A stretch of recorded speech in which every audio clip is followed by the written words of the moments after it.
Okay, so in the last chapter, we talked about James Monroe and the country expanding farther west, and we also talked about the influence that the cotton gin had in increasing the demand for slavery.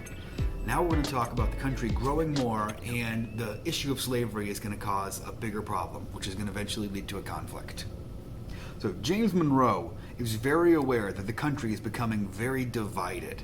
So when he becomes president, he keeps that in mind when he chooses his cabinet. He tries to choose people that represent all different parts of the country, trying to make everybody happy. So he chose John Quincy Adams, who was John Adams' son from Massachusetts. He chose John C. Calhoun of South Carolina. William Crawford of Georgia was named Secretary of Treasury. And he offered a job to Henry Clay, who was the Speaker of the House. He offered him a job in the cabinet, but Henry Clay refused. So he tried to make these decisions to get people who he trusted, but also to get people from different parts of the country so he could get everybody on his side. So while James Monroe was president, that time period becomes known as the era of good feelings. So what's happening is he's having a pretty good presidency and he's doing a good job running things smoothly. In his first election, he wins 183 to 34. So he wins by a very big margin. In 1820, he is basically unopposed, so nobody really runs against him for president, and he almost gets a unanimous victory. So even though it's called the era of good feelings, it doesn't mean everything is perfect, and there are some issues in the country. We're having some issues in the border between Georgia and Florida. The Spanish people own most of Florida. We have a little piece of it.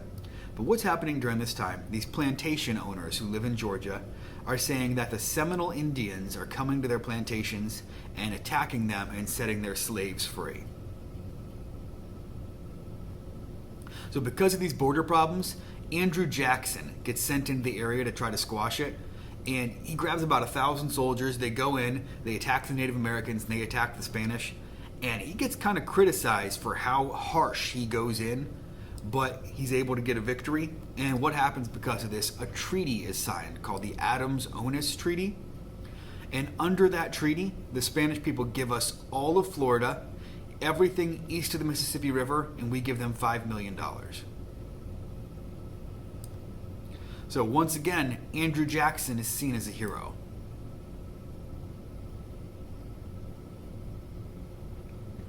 So Missouri isn't a state yet, but it wants to become a state, and that's going to cause a major issue. If you guys remember from the last lesson, there's 22 states at this time, 11 free states and 11 slave states. But Missouri wants to join the country, and they want to join as a slave state. So what's that going to do to the 11-11 tie? It'll break the balance, and if they join as a slave state, that'll give the slave states more influence and more power in Congress.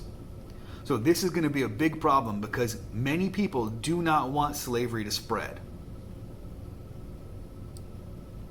So Missouri would also be the first slave state west of the Mississippi River, and if they let Missouri join as a slave state, the other places might see that as an open invitation to allow slavery to spread even farther west. So people in the South, they were all for it. But they didn't want Missouri to be joined. They didn't want Missouri to join as a free state because they thought the opposite would happen. They thought that that would basically open the floodgates and allow them to get rid of slavery and stop slavery from spreading. And the main reason they want to keep their slaves is they have the slaves doing all of the hard work. And since they don't pay the slaves, that means it's more profit for them. So it basically comes down to greed. So the debate goes on for several months, and then what happens is Maine asks to join the state. And Maine is all the way at the northeastern corner of the United States, and it's not going to be a slave state. So Henry Clay comes up with a compromise, and he gets the nickname the Great Compromiser because of this. And what he says is they would allow Maine and Missouri to join at the same time. Missouri would be a slave state, and Maine would be a free state. So that 11-11 tie becomes a 12-12 tie, and the problem is basically just pushed down the road. They also say that no states would be allowed to have slavery on the 36 degrees 30 minutes north latitude line, which is basically the bottom of Missouri up. I'll put up a map so you guys can see. Everything to the north of that line cannot be a slave state. Everything below that line can choose to be a slave state. So the Missouri Compromise had made some people in the South think that slavery was safe and they were going to get to keep it, forever. But what happens? There is a guy named Denmark Vesey, and he was a former slave, and he gets a bunch of people together, and they are planning a rebellion against the slave owners. They find out that this guy, Denmark Vesey, is going to attack these slave owners and try to liberate more slaves. Well, what happens is when people hear about his plan, they capture Denmark Vesey and they execute him before he can do anything that he had planned. So they do this because they think it's going to squash other people's ambitions to fight back against slavery. They want to get rid of the problem before it turns into something bigger. Okay, so besides the trouble in Florida, the issue of Missouri's admission as a slave state, James Monroe faced some other serious issues. People think his presidency was easy, but he just did a pretty good job navigating all the issues. These countries in Europe had claims to parts of America that were close to our territory, and it was causing conflict on who actually owned it and who should get to own it. So a lot of these people, a lot of these European countries are afraid that they're going to lose the territory that they came over here and took. So many of them are sending armies over to try to basically keep things calm and to squash the conflict. So they're sending over their armies, sending over these soldiers, and this fighting is going on pretty close to us. And we start to get worried that this fighting is going to come into our territory and we could lose some of our land potentially. So the British want us and them to basically have an alliance and make an announcement together. They want us to make something called a joint declaration, which means we make an announcement with them, and they want us to warn all the other European countries to stay out of Latin America. So they're basically saying, you guys and us, we'll tell everyone else to stay out of Central America, and that'll be ours. So President James Monroe discusses this with Thomas Jefferson and James Madison, and they both tell him this is a pretty good idea. We've had beef with Great Britain. This will make them be our allies. But John Quincy Adams says, you know what? We don't need them. The United States is strong enough to act alone. And he convinces James Monroe to write something called the Monroe Doctrine. So James Monroe writes this Monroe Doctrine, and he announces it to Congress in December of 1823. And what it says basically is if anyone crosses over onto our half of the world, into our territory, we will take it as a threat.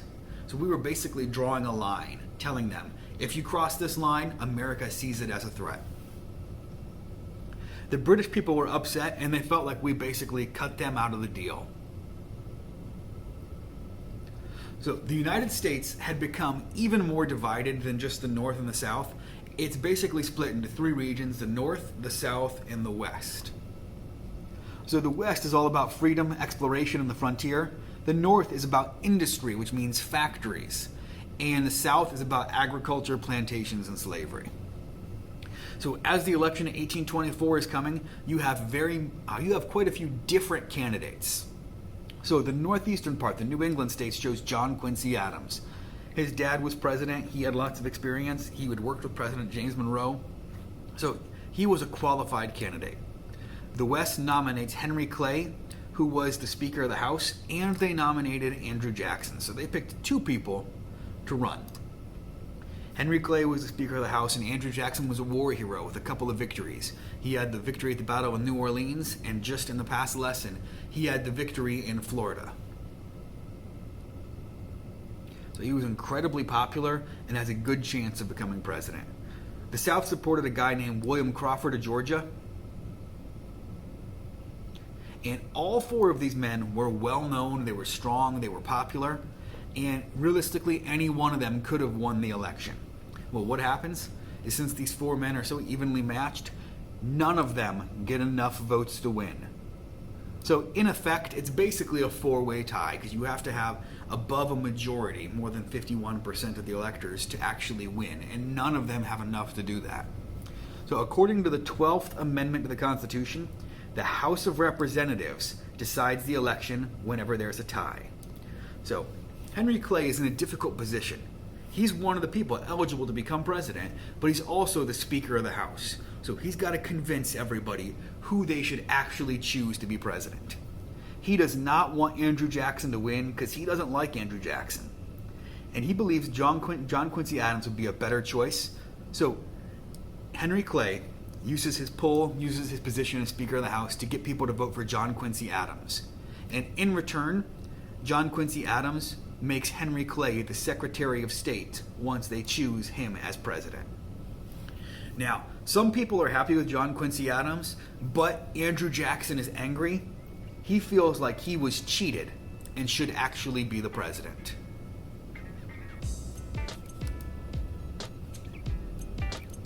Okay, guys, so I believe that's the last page.